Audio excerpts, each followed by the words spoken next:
イング理論っていうんですけど、その理論をベースにした投げ方の練習方法であったりとか、なぜそうすると例えばスピードが上がるのか、回転数が良くなるのか、コントロールが良くなるのかね、全てこう共通してくるので、そのあたりが、うまいこと伝わるような、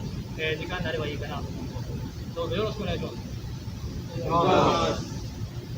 まず360度キャッチボールっていうキャッチボールの練習方法を今から説明をしてやってもらいますので、もし何か質問とか普段から気になっていることがあれば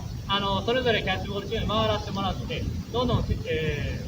問していただいて、どんどんやっていきたいと思いますので、本当にどんな質問でも大丈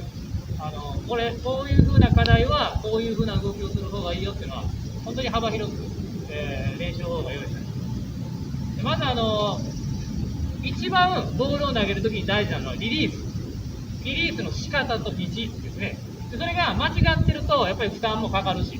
でなかなかこう上手にボールに力が加わらないしっていうことで、リリースが一番大事です。だから例えば全部完璧、足の上げ方とかむちゃむちゃ理にかなってるのに最後だけ引っかからないとボールはもう死んでます。だから指のかかり具合をどんだけこうね、しっかりかけられるか、そこでパフォーマンス、力、パワーをどんだけこう伝えられるかっていうのが全部に共通するので、何が大事かというと一番リリースだと思っておいてください。なので、例えばさ、テイクバックばっかり気にしていて最後抜けちゃうとか、なんか足のこの辺ばっかり気にしてて抜けちゃうっていうのは、まずは絶対リリースから意識してもらって、リリース抜けたら抜けるし、練習の仕方とか意識の仕方が間違ってると思うんです。でまずやってほしいのは横向きます。で360度キャッチボールって足の右足、踏み込み足をこう360度の方向に順番にこう動かしていくんです。で最後戻ってきて、でも上半身の動きはちょっと違うから360度キャッチボール。まずやってほしいのは踏み込み足前に出しまして投げるんですけど、投げた腕を後ろ持ってきます。でこれ力いらないんで、ここにしっかりと指のかかりを確かめてください。でこれで例えば抜けちゃうと、ちゃんとうまくボールがかからない子は何やってもスピード上がらない。腕だけ振ってるのにボールいかない。もう全力で投げてるの全部チェンジアップのようにボールになってます。野手もそうですよね。この動きなんかは本当にどこからどういう風なね、ボールを投げるかって言いますか、例えば、ショートがゲットするときに投げるので横とか下投げするとか、あとも全部聞いてくるんですね。まずこのかかりをちょっと確かめながらやってください。ほなどうぞ。今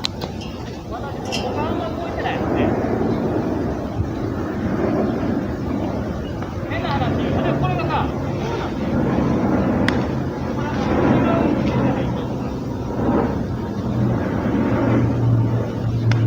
感覚と本当に回って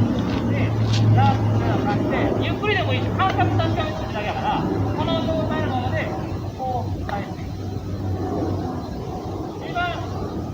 私の場合は指にかかってる感覚あるんですけど、それがうまいことない人なんかは、もしかしたら普通に普段から投げてるときに全然指かかってないかもしれない。こうするとね、理にかなった体の動きが勝手に出てくるんですよ。だから勢いとかでパワーとかで騙さない。理にかなった動きだけできっちりボールが投げられてるかどうかの感触を確かめてください。はい、お願いします。どんな感想でもいいよ。どうぞ。は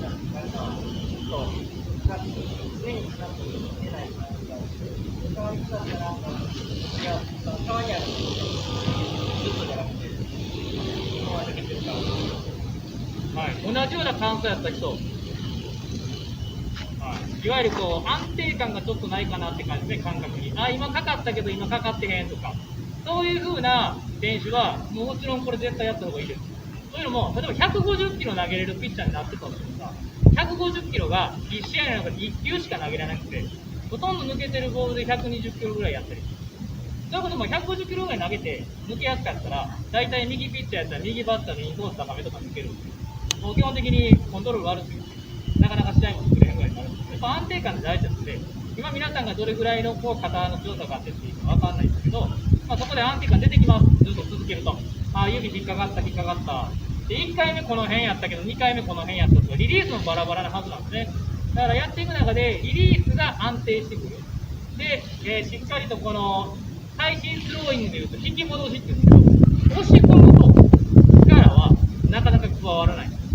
できるだけ前に持ってくると、ここから押し込むというよりかは、引っ張って引っかくような形でこっち戻してるんですね、体の横側に。それの方がボールには力がかかるので、そういう練習を今後もやってくれると、どんどん伸びていく。で、押し出すっていうことと、リリースが速いっていうのは一緒なんです。なぜなら、例えば、ここで離すのとここで離すのとどっちが速い？こっちが速いと思う人、球持ち悪いって感じで、リリース速いと思う。こっちが速い。大体リリースはこっちが速いね。球持ち悪いやん。こんなとこで離れるよりこっちで離れる方が球持ちいいわけ。でなんでここで離れるとあかんのかと。腕を振りで言うと、ここで離れると、こういう動きに力加わるから回るんですよ。ということは、ここで腕振ってるときは、平行で離してるんです。ほな、多少引っかいたとしても、力はむちゃむちゃ弱いから回転数低くなるのよ。でこれは例えばこっちまで持ってこれたら、腕の振りってさ、ここ前行く。今度この腕の振りってこっち入ってる。ほな、前で離せば離すほど、ボールへの力の加わり方って真下に入ってる。だから、バッターに距離が近いから打ちづらいっていうのはもちろんあんねんけど、それ以上に前で離せば離すほど、ボールへは真下への力が指先で加わってくるね。でなおかつ、押し出すより引っ張く方が腕の振りって絶対速くなるから、もういいことしかないのよ。前でリリースするって。で、今見てると、この横スローをしていても、ここで離してる選手は何人かいる。だから、キャッチボールしてる相手の、こうね、中部に言ってもらった方がいい。お前こんなとこでリリースしてるから押し出してるやん。全然引っ掛けてへんやん。これは例えば、ここでリリースしたらどうなる？もうこれ以上押し出せへんし、腕は絶対こうなんね。ほなこれ勝手に体はそう動くから、ここでリリースしてしまってるなと思う子は、もっと前で離さなあかんのか。ほな勝手に腕の動き見てな。小指から出て、引っかいて、こっち返ってるね。この動きが正しいんですよ。でこれ力じゃないね。押し出してる子、球持ちが悪い子、ちゃんと引っ掛けてる球持ちのいい子、この差が最新スローイングの、一つのポイントでもあるので、それが今の練習だけでも、練習できます。で今のこの動きがピッチャーでどこになるかとか、こう投げてきたときに、こう投げていいね。でもしこう投げてる人がいたら、技術的にはまだまだあんま良くなくて、ピッチャーってこう来たときにどういうことだろう。こうなんですね。体内のずらしとか言うたらですけど、この動きはこの動きと一緒や。要はこの状態からこうするわけです。こう。だから中岩はむちゃむちゃ球速いのに、こうやって投げていくといいんだけど、こうなってないの分かる？でもプロ野球選手のさ、動画とか静止画見たらさ、みんなこうなってる。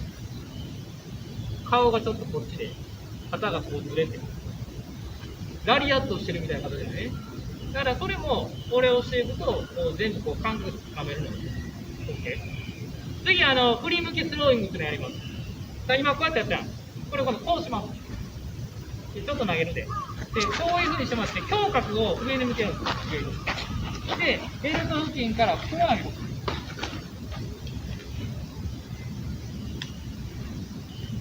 この状態が。で、硬い人はこれぐらいからでもいいかも。